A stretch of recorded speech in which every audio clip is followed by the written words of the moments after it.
explosiveness, the burst to get there to begin with, and then once he's in full gallop, good luck trying to track him down. And those plays so demoralizing for the defense. Absolutely, because you've done so much work trying to keep people in front of you. When they're past you and behind you, that's a tough one to swallow. And here now come the Falcons. And they had compiled a pretty long drive last time. Unfortunately, though, it ended with no points after the missed field goal. And that can hurt the psyche of a team because as they drove downfield, you know you're never supposed to count points in your mind until they go up on the board. Well, let's face it, we've been there. We've seen teams before. They were counting on those points. They didn't get them. Can they come back now, start over again, and grind it out?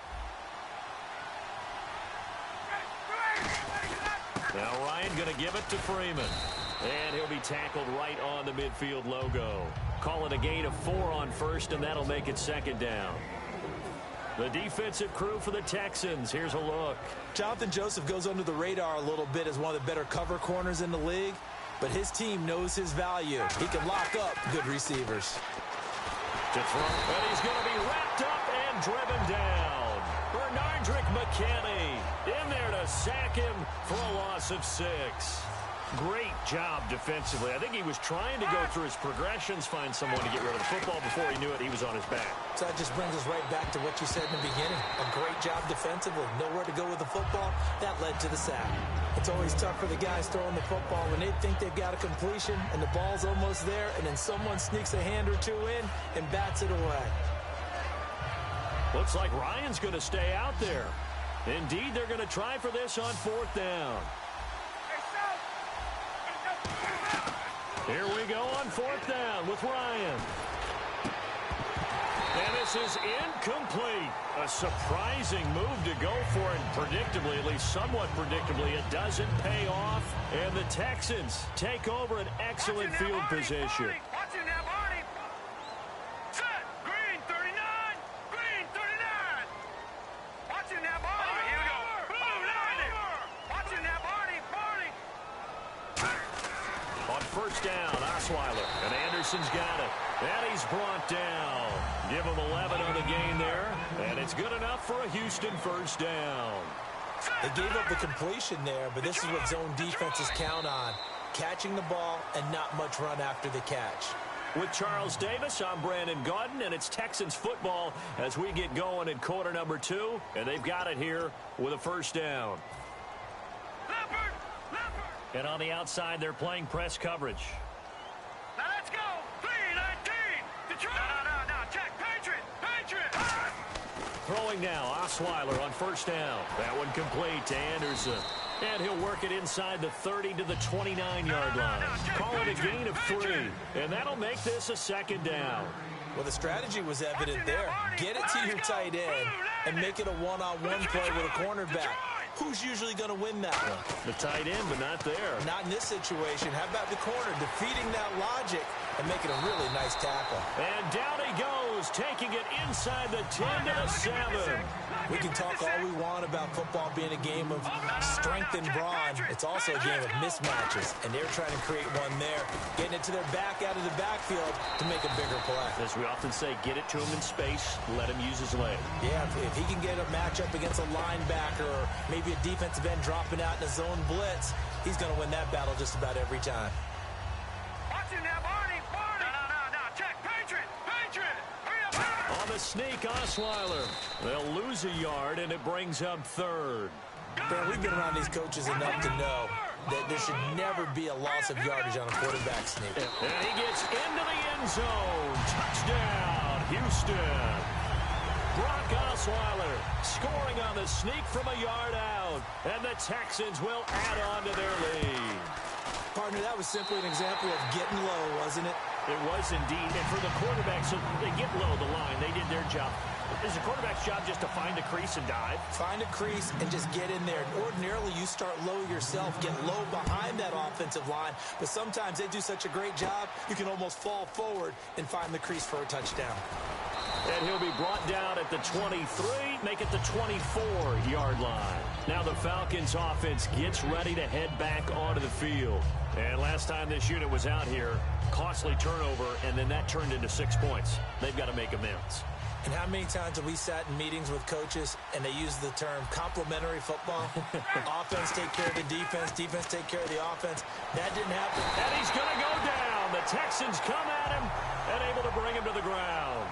And no matter what the situation, the O-line just hates that because they feel like they didn't protect little brother back there, right? Man, that's just so difficult for them because just think about every... And he's taken down. Back at his own 7. Jadeveon Clowney in there to get him. And this pass rush strong now. That's sacks on back-to-back plays. Now it's Ryan. He's got time in the pocket. And he dropped it. Now it was tipped. Altered the ball a little bit, but he dropped it. And now 4th down. Anytime a ball's thrown in the middle of the field, it's popped up in the air, I expect someone to catch. It doesn't matter whether it's offense or defense because there's usually a great amount of bodies in that part of the field. In this case, no one came up with it. Now Ryan, he's going to look deep down the field. Boy, a real head-scratcher there. And now, boy, the ball's going to go over on downs here inside the 10-yard line. And now out comes Houston. And they were able to punch it in the end zone last time. They'll be looking to do that again here for the defense. Obviously, they'll be looking to stop them from punching it back in the end zone. It always is punch-counter-punch, isn't it? And which team has the advantage? Well, let's just go back. Last time on offense, they rolled downfield, got into a good rhythm. You can see a little more bounce in and out of the huddle. You can see the sideline really get into the game. So defensively, you're thinking to yourself, how do we take that away from them? How do we get the advantage back? Let's see what they come up with. I think pressure is always the first way to go. If you love pressure, I love it. We'll see if they dial it up this drive. Eluding the pressure right. A bullet throw, but incomplete. Will Fuller was the intended target, and it brings up 4th down.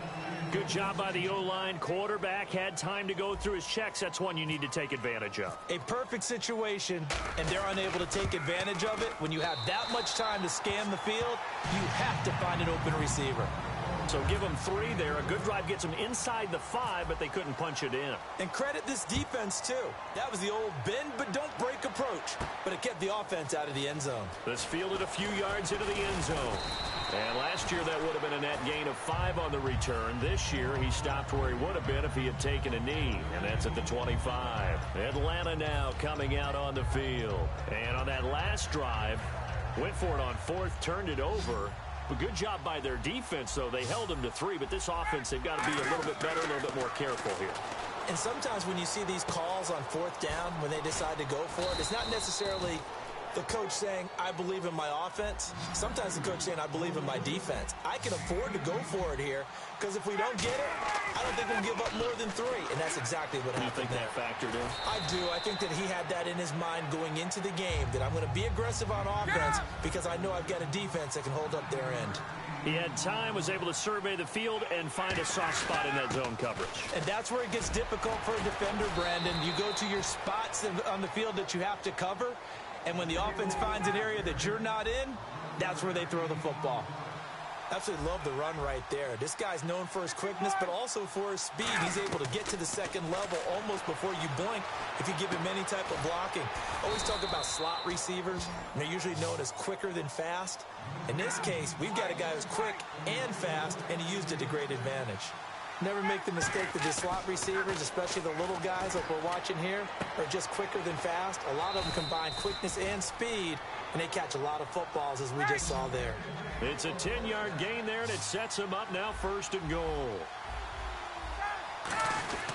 They'll run here with Freeman, and he will take it in for a Falcon touchdown. Devontae Freeman taking it in from 4 yards out, and the Falcons cut into that lead. And there you go, nothing really too complex. Block, keep to your assignments, let them run it in. They did it. Fundamental football. Good blocking beats good tackling on that play. End result, touchdown. That's fielded in the end zone.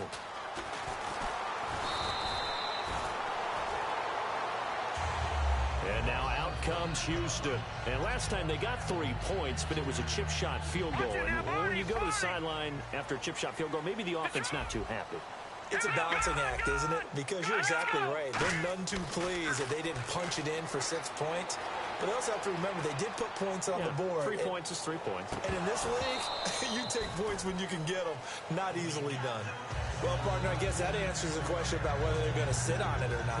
It does. Now we'll see if they try that again. Yeah, I think what we find on plays like that, when you take that shot, if you're unsuccessful, then you go way more conservative to finish the half, you know? I think that's the way they'll go. So the incomplete pass brings up second down. Leopard! They come out here in the eye. Now a run. This is Alfred Blue. And he's brought down. It's a gain of 11 yards that time, and it produces a new set of downs. Shift together here from the D-line. And the offense moving quickly to the line. They go again with Blue. Found a little room there as he's up to about the 37. It's a pickup of 4, and it'll bring up second down. We always like to talk about defense in terms of levels. First level defensive line, second level linebackers, third level defensive backs. On that run, that was what we call a first level run, and it was stopped by a second level player. Over! They'll come out in the pistol. Here we go now. All right, now, lucky 56. Lucky 56. Detroit! On second down, Osweiler dancing to his left. Now he's going to let it go deep, and that's caught inside the 30.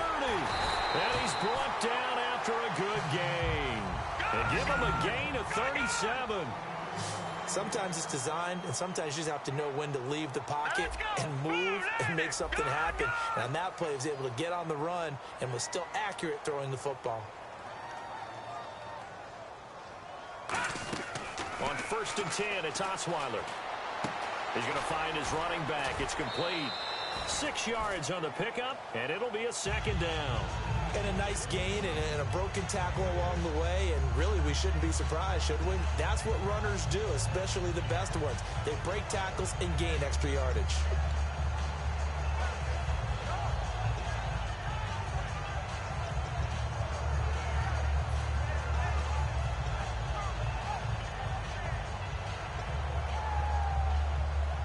Four yards remaining now on second down.